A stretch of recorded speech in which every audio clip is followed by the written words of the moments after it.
Oi, galera! Por que você não vai participar? Então você ficar aqui sentado no chão. Peraí, Bia! Meu Deus. Vai, tá bom, parei. Oi, pessoal. Então, eu estou aqui, meu nome é João Pedro e eu roubei o canal do Rodrigo hoje pra gente falar de uma coisa que ele não faz. Música, brincadeira. Então, gente, a gente vai se apresentar, né? Porque vocês não conhecem a gente. Meu nome é João Pedro, eu tenho 25 anos e eu sou do Rio de Janeiro. Meu nome é Bia, eu sou de Pernambuco e tenho 18 anos. Eu sou a Júlia, eu tenho 17 anos e eu sou de Minas. Eu sou Gabi, eu tenho 18 anos e eu sou da Paraíba. E aí, galera, eu sou o Lucas, tenho 21 anos e sou de Minas Gerais. Então, galera, a gente vai falar um pouco da nossa rotina aqui, como é que é a vida do músico, né? Além de ser aluno, então, quando a gente faz a audição, a gente passa a tocar na sala de oração, na sala de aula, etc. Muda algumas coisas na nossa rotina. A rotina do músico, ela é um pouco mais puxada que a rotina do aluno e a galera aqui vai falar um pouco mais sobre isso. Uma das responsabilidades que a gente tem a mais, além das que a gente já tem por ser aluno, são os estudos que a gente tem que estar fazendo, tanto a respeito das músicas que a gente toca, tanto com a palavra. A gente toca de manhã na sala de aula, então a gente tem que preparar as músicas, geralmente são em duplas ou em trios, dependendo da quantidade de instrumentos. E a gente tem que chegar mais cedo para dar um leve ensaio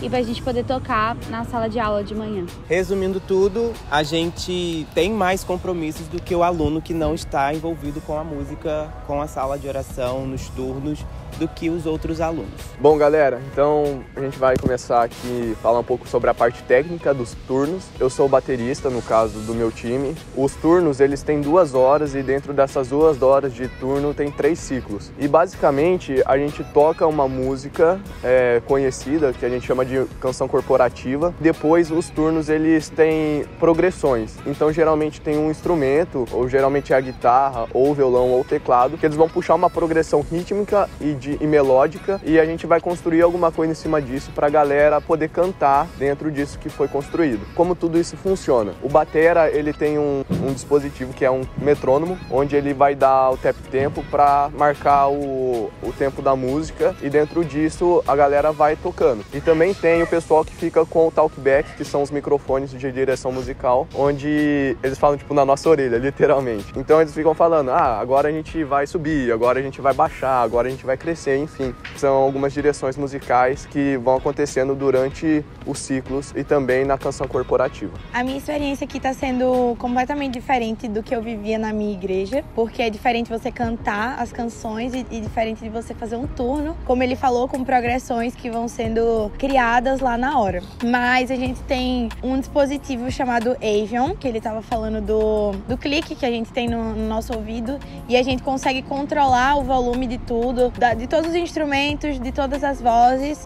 A partir desse dispositivo que fica pendurado assim no microfone, eu consigo baixar a minha voz, a voz de todos os outros cantores. Eu canto, né? Acho que eu não tinha falado, mas eu canto na sala de oração. É difícil, assim, você se concentrar com todas as vozes, que tem sempre alguém dando os direcionamentos e você tem que estar lá focado no que você vai cantar, nos versículos, nas orações, e também tem que prestar atenção no clique para você não cantar fora do tempo que ele tá marcando lá. É basicamente isso. Boa parte da comunicação, quando a gente já começa a engajar no time, assim, a gente começa a adquirir um pouco mais de conexão com os outros músicos, muito da comunicação funciona por sinais e não mais pelo talkback propriamente dito, que é a galera que fica com o microfone falando no nosso ouvido. Ela é muito visual. Então é muito importante que todos que estão cantando e todos que estão tocando fiquem bem atentos no próprio time, em quem está ali em cima do palco, para não se perder no meio da música e tudo mais. Então essa direção musical geralmente é feita por quem está liderando, ali no caso, a música ou a progressão. Tá, pessoal, então agora nós vamos falar um pouco sobre os tipos de turno que nós temos aqui no modelo Arptaça, que é o modelo que nós seguimos aqui na sala de oração. Eu vou começar falando sobre o turno devocional, que é basicamente um turno que você faz acompanhado de um instrumento ou até 2. Eu faço sozinha, então eu canto e eu toco, então eu me guio, então eu faço tudo sozinha. Mas uma coisa que é muito legal desse modelo turno devocional é que eu própria faço meu estudo do time, sozinha. Então eu sempre, toda semana eu pego alguma história da Bíblia, pode ser uma parábola ou algum diálogo de Jesus com os discípulos. Eu gosto sempre de pegar uma história e aí no devocional eu começo com a música corporativa, que é uma música conhecida. Em seguida eu começo a narrar essa história história cantando. Então eu vou desenvolvendo toda aquela narrativa, cantando, levando as pessoas a meditarem nessa parábola. E às vezes vai vindo algum direcionamento de Deus, vai vindo, sei lá, alguma interpretação do texto. E aí eu vou tudo isso cantando. E basicamente a importância do turno devocional é de levar a sala a meditar no texto que você já vem meditando durante a semana. Eu toco violão e eu canto. E aí depois eu mesmo crio minha progressão e desenvolvo a minha história sozinha também.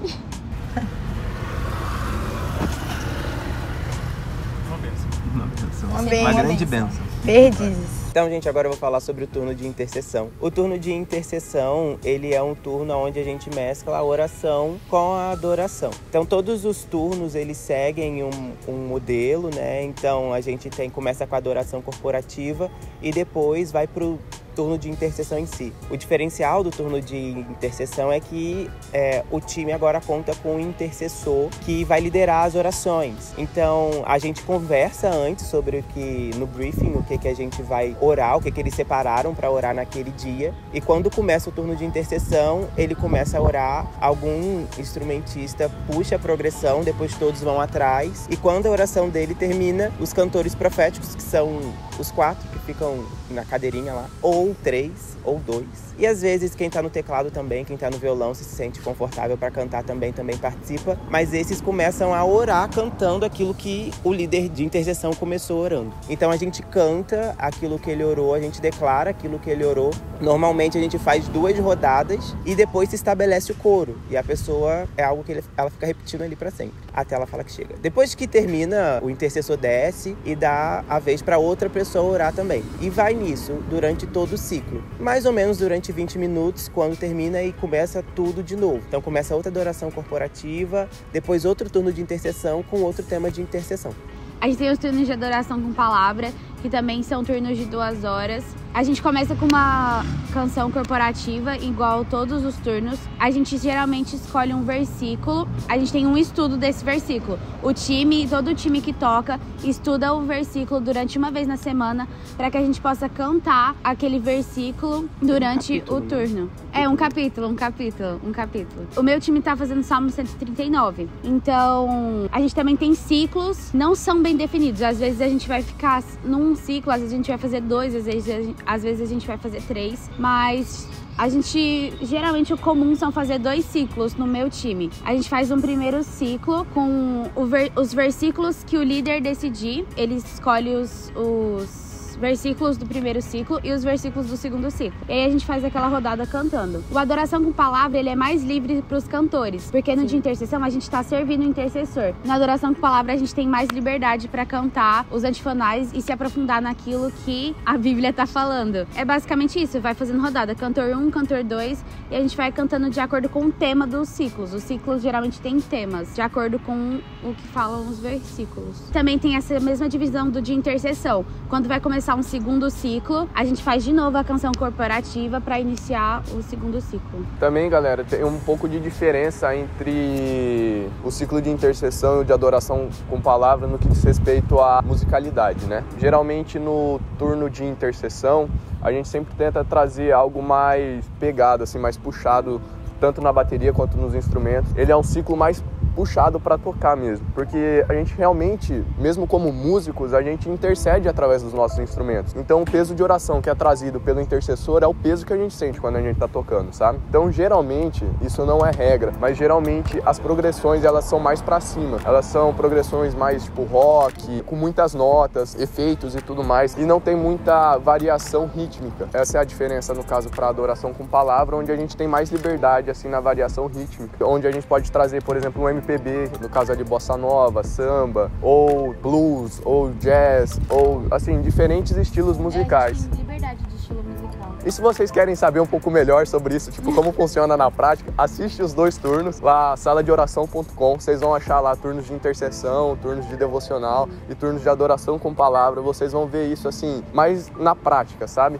Então há realmente uma diferença musical nesse sentido. Acho legal ressaltar também que, tipo, para cantar nos 2 turnos também é diferente. Nos turnos de intercessão, os nossos antifonais, né, as nossas orações, quando cada um vai cantando, elas precisam ser mais rápidas, mais curtas e às vezes menos melódicas. Enquanto no turno de adoração com a palavra a gente tem mais liberdade para falar, né, antifonar, mas com frases mais compridas, enfim, mais melódicas também. E isso tá tudo ligado com servir o intercessor. No turno de intercessão a gente tá lá para servir ele. Então a gente tem que seguir o feeling do intercessor. Na adoração com palavra já é a gente que tem mais liberdade. Dentro disso que a Júlia falou, é muito importante que a gente tenha assim, a mentalidade de servir uns aos outros no time. Pra gente sempre estar ali dentro da mesma linha. Principalmente na questão dos instrumentos. Claro que no vocal também isso vai ter uma outra aplicação. Durante o ciclo pode acontecer muita coisa. Então pode ser que a guitarra tenha um profético para liberar e ela vai liberar aquele profético através de um solo. Mas aquele é o momento dela liberar o profético. É o momento da guitarra liberar algo para a sala, liberar algo para as pessoas que estão assistindo ali. Porque o Senhor conduziu. Então todos os outros músicos que estão tocando ali, eles vão fazer a base e vão sustentar aquilo que estava acontecendo para a guitarra conseguir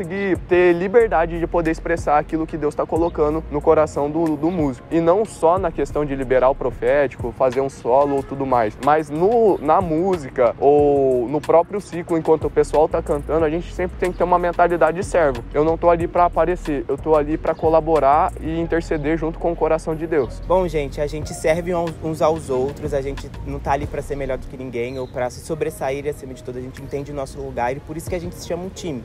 Porque cada um desempenha um papel. Porém, a gente tem uma liderança a qual a gente serve também. Quando a gente tá lá em cima, por mais que cada um saiba o que precisa fazer, a gente sempre tá atento na liderança e aquilo que ela manda a gente fazer, a gente vai. Ninguém sai atropelando ninguém no meio do turno. Então, a gente só libera o profético, no caso do que eu tava falando, quando a pessoa que tá liderando, ela dá o comando. Ela olha pra gente e fala, tipo, Lucas, vem na bateria, ou no caso o Peter, que é o guitarrista, vem na guitarra, o instrumental e tudo mais. Então, isso só acontece quando ela dá a direção. Ou quando ela permite, porque você pode querer liberar, Exato. você faz o sinal e ela fala, É sobre isso que eu tô falando. E você pode falar também, quer liberar uma coisa e ela fala não. E ela fala não. Porque ela não tá sentindo da parte do Senhor. Então a gente sempre tá naquele lugar de esperando mesmo ser conduzido pela nossa liderança. Família, o vídeo ficou muito longo, então a gente vai ter uma segunda parte para encerrar ele. No próximo vídeo a gente vai falar um pouco mais sobre a estrutura e sobre os detalhes que acontecem dentro disso tudo. É isso. Enfim, curte o vídeo, se inscreva no canal, deixe seu comentário aqui. Tu vai vir pra turma 17, pra turma 18? Deixa aí. Manda pros seus amigos o vídeo também. Compartilha. É isso. Vem pro Fascinação. É muito engraçado o Caio brincando com a mão dele. A gente tá falando intercessor, não sei o quê.